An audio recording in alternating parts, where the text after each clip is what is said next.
ပု္ပ္ပာဆန်တော်လူကြီးမင်းအပိုင်းနဲ့ဦးငယ်အားပေးတဲ့အတွက်ကျွန်တော်ကိုဝမ်တိန်ဝမ်အလုပ်ရှိရာကိုလိုက်သွားခဲ့ပါတယ်။သူ့ကိုအခန်းတင်တွေ့ပါတယ်ဗျ။အမေဆရာသမားကကျွန်တော်ကိုတွေ့တော့တခါမှမမြင်ဘူးတဲ့လူတစ်ယောက်ကသူ့ဆိုင်ကိုလာပြီးတော့အလုပ်အပ်ရင်ဆက်ဆံတယ်လို့ပဲဗျ။မင်္ဂလာပါညီလေးဘာလို့အပ်ပါလဲ။ပင်နိုင်ဒဇက်ရိုက်ပြင်လိပ်စာကတ်တွေမင်္ဂလာဆောင်ဖိတ်စာတွေလည်းလုပ်ပေးပါတယ်ဗျ။အခု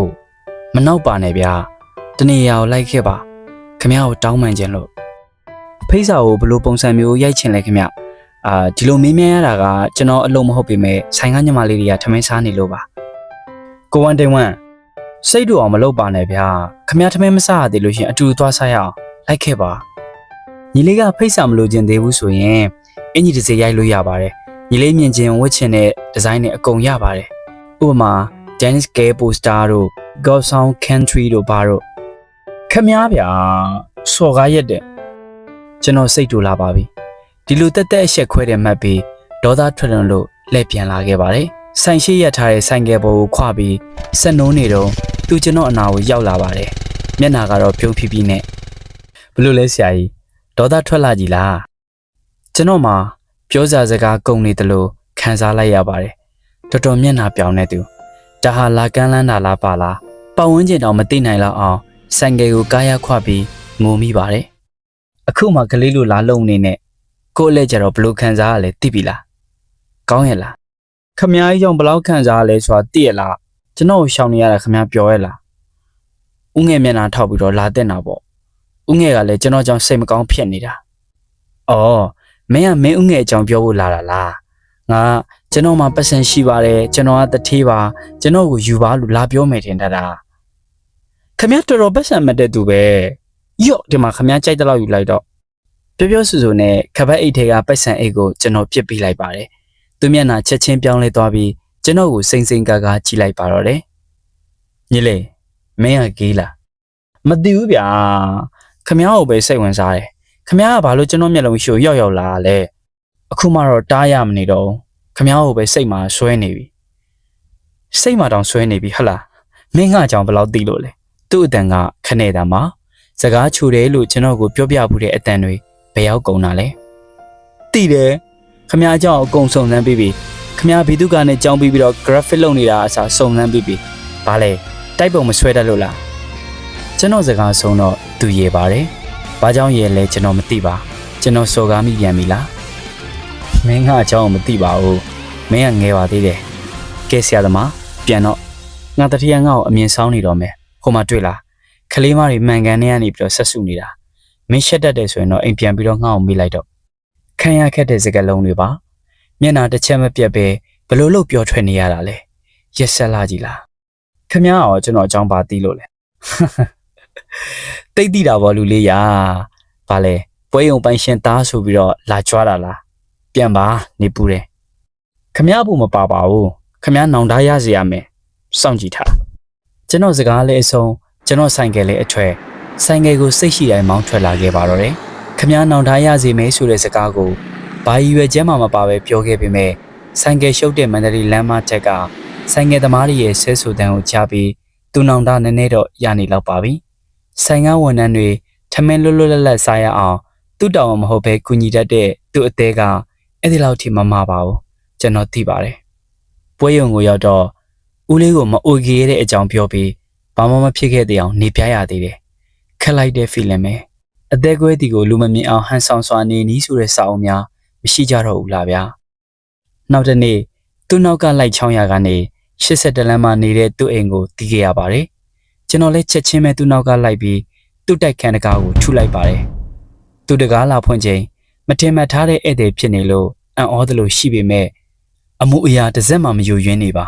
တော်တော်ဟန်ဆောင်ကောင်းတဲ့ဘဲကြီးပဲဦးငယ်အောင်ပွဲရုံကိုလာလဲပါအောင်နဲ့ဘယ်ကစရမှန်းမသိလို့စပြောမိတဲ့စကားကမှားပြီထင်တယ်ဦးငယ်အကြောင်းကိုပြောချင်တယ်ဆိုရင်ခဏဆောင်ကော်ဖီဖြော်ပေးမယ်မိလာနေတော့တိုက်ရတာတောက်သွားအမိန်ပေးတယ်လို့ပြောပြီးမိဖို့ကြောင့်နဲ့ဝင်သွားတဲ့သူ့ကိုဘာတခွန်းမှပြန်မပြောလိုက်နိုင်ဘူးသူကယောက်ျားချင်းစိတ်ဝင်စားသူဟုတ်မဟုတ်ကျွန်တော်မသိပါဘူးခံမှန်းရတာလည်းအတော်ခက်ပါတယ်စကားပြောပုံသွားလာလှုပ်ရှားပုံကတော်တော်လေးတောင့်တင်းပါတယ်ညင်တာမှုလေးတစ်ခုကပဲကျွန်တော်ကိုဆွဲဆောင်နေတာပါ အိမ်ငန်းထဲမှာရေခဲတက်တာတစ်လုံးအိတ်ကရင်တစ်ခုစာအုပ်စင်တစ်စင်ကလွဲပြီးဘာမှမရှိပါဘူးဘာမှမရှိဆိုရင်လိန်ညာကြမှာဆိုလို့မြင်သမျှကိုကျွန်တော်ပြောပြပါဦးမယ်နန်ရန်ရဲ့3ပေအကွာမှာပကြီးကားချက်တစ်ချက်စီ3-5ချိတ်ထားပါတယ်အခန်းရဲ့တောင်လေးမှာဘာအပင်နေမှန်းမသိတဲ့အရွက်စိမ်းအပင်အိုး3-4ဦးရှိပါတယ်ဝေယန္တာမှာတော့အပင်စုံအပွင့်စုံပါပဲတက်အုပ်ကနေမော်ကြည့်တယ်ဆိုရင်တောင်မြင်နေရပါတယ်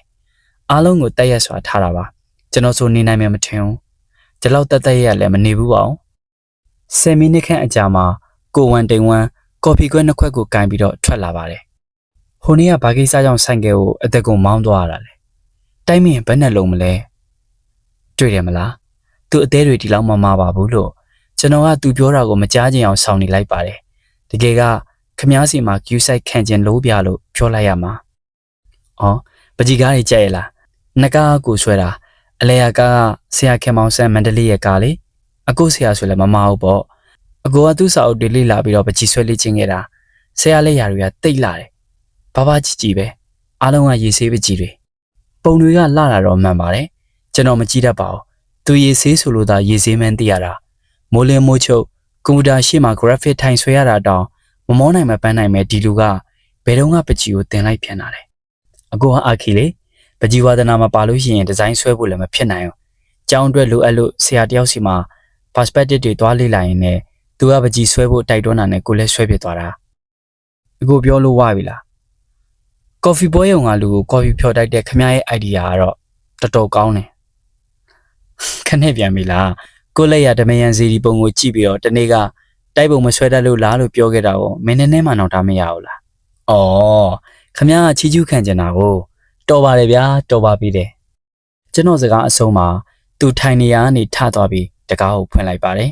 ။ငါအခန်းမှာနေရတာမပြောရင်ပြန်နိုင်ပါပြီ။ခဲဗျာစောက်သေးရစရာကောင်းမနေဘူးလား။ကျွန်တော်တငယ်ချင်းအချို့ဆိုသူတို့မကြိုက်တာပြောမိရင်အပြာရောင်ကောင်းငင်ကနေအနီရောင်ပြောင်းသွားတဲ့အထိမအေးနမစုံနေအောင်ဆဲဆူတတ်ကြပြီမဲ့သူကတော့ခံရခက်လောက်အောင်ယဉ်ကျေးနေတာဗျို့ကျွန်တော်ကလည်းဒါမျိုးဆိုတိတ်အသေးရတာခင်ဗျားကအိမ်လာလေတဲ့သူကိုဒီလိုပဲနှင်နေကြလားဒါမှမဟုတ်ဟိုကရင်ဘောကိုခွန်နေကြလားခရင်က2ယောက်အိတ်ဖြစ်နေလို့လေ fuck you ဟဲ့အောင်မင်းစကားကိုဆင်ញင်ပြောနော်သူကအခုထွက်သွားတော့မင်းသူလဲဆဲတတ်တာပဲဗျို့ထိုက်တယ်ပါတယ်ကျွန်တော်စကားကဆဲခံရဖို့ထိုက်တယ်ပါတယ်ဟောကိုဝန်တင်ဝမ်ခမရဆဲတတ်တယ်လားခမရဆဲတာပြော့နေတယ်ကျွန်တော်တင်ပေးရအောင်မလားသူအရှိုက်ကိုထိသွားပုံရပါတယ်လက်ထဲကကော်ဖီကွက်နဲ့ကျွန်တော်ကိုပြစ်ပေါက်လိုက်ပါလေရောလက်တော့အတော်တဲ့တယ်ဗျာမြန်လုံးလို့ရှောင်ချိန်တော့မရလိုက်ဘူးဖန်ငွယ်ကြီးလဲအောက်ကိုကြာကွဲနဖူးကသွေးလဲချီမကြမှာကျွန်တော်လည်းတတိရတော့တယ်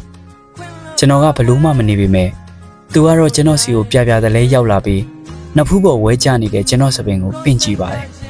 ပြရခတ်နေတဲ့သူ့အယုတ်ကိုမြင်ရင်ခမရတို့လည်းချစ်မိမှာပဲဗျကျွန်တော်ကတော့ပြောပွဲရမရှိပါပဲ